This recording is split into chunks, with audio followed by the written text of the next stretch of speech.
Something that I am seeing literally over and over and over again is this ridiculous chase of perfection. Like, if you can't do it all, then what's the whole point trying? Or if you can't up for a gym session, I'm just not going to do anything at all.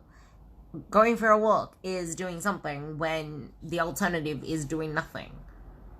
Eating a shitload of veggies and what you possibly can for protein is a lot better than eating whatever else is in the pantry in the fridge if you can't stick to what you first planned, if all things went well. Like, if you can't do what you planned, instead of doing the best optimal option, just choose the less worse option, or the better of the two alternatives.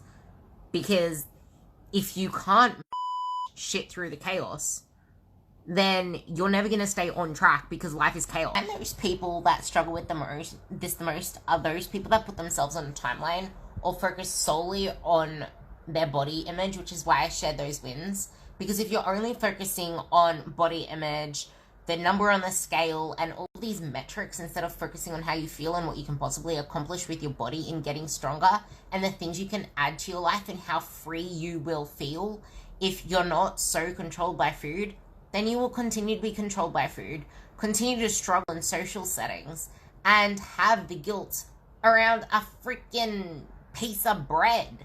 Like, stop putting so much pressure on yourself, and you aren't going to go back to where you were. But also those people who never actually see the results they want in their body, and if anything, they end up losing muscle and gaining more fat because they train in a suboptimal way to burn calories, to accumulate the most junk volume. They don't put themselves through a building phase for long enough, if they even put themselves into one.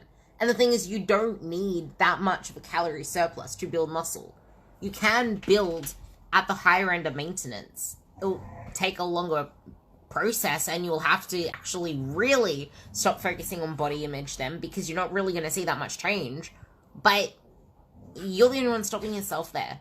You need to learn to shift your focus and start to see the long-term vision of it all, because until you see that, you're going to keep finding ways to sabotage yourself in the process.